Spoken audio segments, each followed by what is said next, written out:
Hey, everybody. This is Demia Avery of the Demia Avery Show. What about this whole Smokey Robinson mess? Come on in. Let's talk about it. This is the Demia Avery Show, hosted by Demia Avery, where some of your favorite entertainers, celebs, and entrepreneurs come to highlight all of their many talents.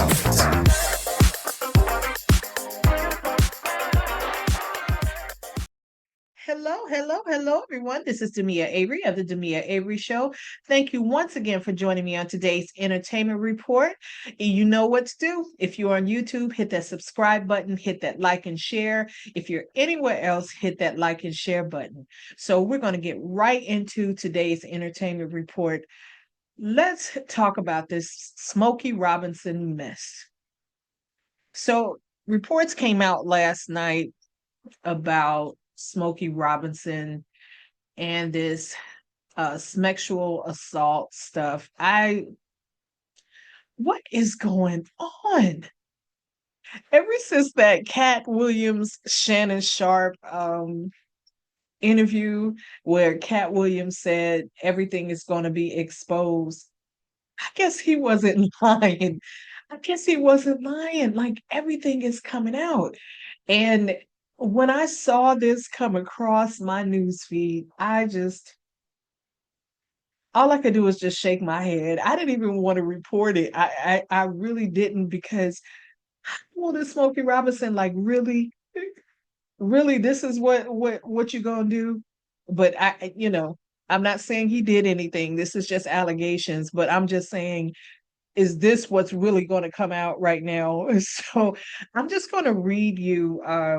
It's on multiple news sources, but I'm just going to read you what I saw on TMZ for all of you guys that aren't familiar with what is going on. So I just want to read it to you. So they say Smokey Robinson is being sued by four women who say they used to work for him, claiming he repeatedly sexually, you know what that means, assaulted and raped them during their employment. The suit was filed in Los Angeles Tuesday morning by four Jane Does claiming they used to work as housekeepers for him. The four accusers claim they were assaulted multiple times, with the first alleged incident occurring in 2007. While they are a variety of allegations made against Smokey in the documents, there are some consistencies amongst the Jane Does, with all of them claiming Smokey would call them into his bedroom or other places while his wife was away from the house. Now, this gets a little graphic, guys. So if you're triggered or anything like that, please don't listen to it at all because it does get a little graphic. These women allege Smokey would then force upon them, penetrating them with his fingers, forcibly giving them oral smecks or making them perform oral smecks on him, and then raping them despite claiming they repeatedly told him no, according to the suit. These women claim Smokey would sometimes lay a towel before allegedly forcing himself upon them so as to not make a mess on the bed linens. At least two of the victims claims he inside them without protection. They also claim his wife created a hostile work environment by using racially charged epithets, giving them arduous tasks and depriving them of meal and rest breaks. If this is true, guys, it seems like the way that they're saying this has been going on for quite a while. I wonder why they continue to work for him. And I read in other news sources. I didn't read the whole thing, but I saw little things about that they weren't getting paid very well, that they were only getting paid minimum wage, and then they had issues with that. So I don't. I'm curious to see what's going to come out of all this because you wonder why. If it's four of them, you wonder why they continue to work for them. I don't understand. So I'm interested to see as the suit, goes on and as we get more information about actually what happened. I'm interested to hear Smokey's side of the situation. Um, because something sounds wrong.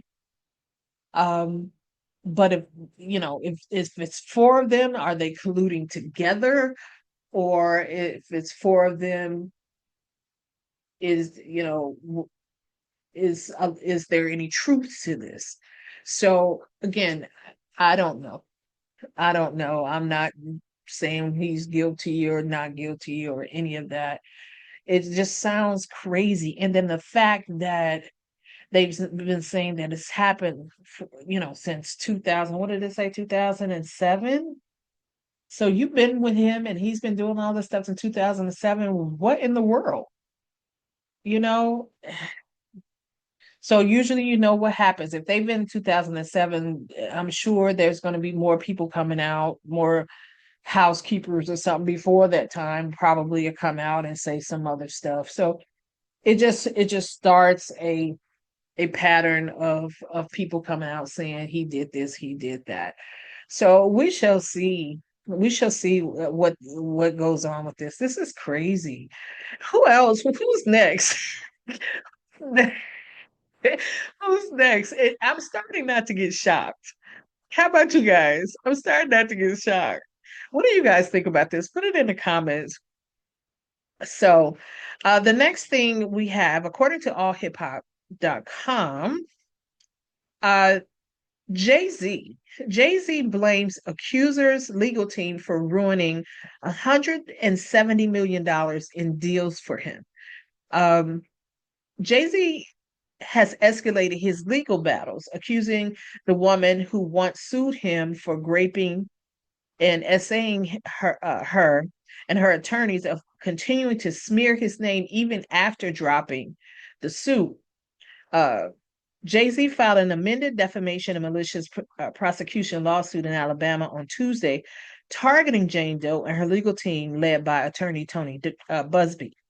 The updated complaint calls out a TikTok video Doe posted April 2025 where she lip synced to an aggressive audio clip saying, "You couldn't pay me $1 million to get an apology video out of me. I stand on what I said. F you."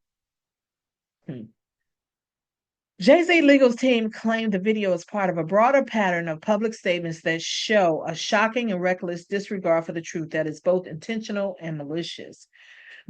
Doe never had a reasonable grounds to support any truth in her statements and acted with reckless disregard for the truth, the complaint states. Although she dropped her suit in February, she has not walked back her allegations that JayZ and Sean Diddy Combs raped her after the 2000 MTV Music Awards. JayZ's amended complaint goes further by accusing Buzbee of orchestrating a campaign to damage his public image. The filing alleges Buzbee directed his staff to make over 100 edits to Wikipedia pages tied to his law firm in effort to polish his own reputation while tarnishing JayZ's and that of Roc Nation. He also goes on, let me skip down, down, down, down, down. He also goes on to complain that Buzbee and Curris, that's the other attorney, colluded to extort and defraud Carter by making false rape allegations against him. So that's pretty much what's going on. He has made an amended complaint. So we'll see how all of this works out. And keep it in the courtroom. Keep it in the courtroom. I don't know what Jane Doe is doing right now. So we'll see how that turns out for JayZ. This is like a never ending story. This is like a never ending story. So we'll see how this turns out. And lastly, my last story, and I thought it was kind of cute. I thought it was kind of cute. It was for the Met Gala. You guys have seen all these different fashions. Everybody's posting all these different fashions, the ones they love, the ones they hated. But I thought this was cute that Zendaya and Anna, I think her name is, please, you guys, correct me for saying her name wrong because I'm good at butchering names. Sway. She's an actress. Um, they end up showing up on the red carpet with the same outfit. So here's the pictures here. But they both slayed. Who do you guys, if you had to pick, if you had to choose, they both slayed now. But who do you think wore it best? I love them both. I think they both did it. Look very nice in it. If I had to pick, I'm gonna say Zendaya. She just got a swag about her, but I think they both look lovely. All right, guys. So that is it for today's entertainment report. Of course, later on, check back with me. I'm gonna have a little Diddy update, and we'll talk to you later. Bye bye.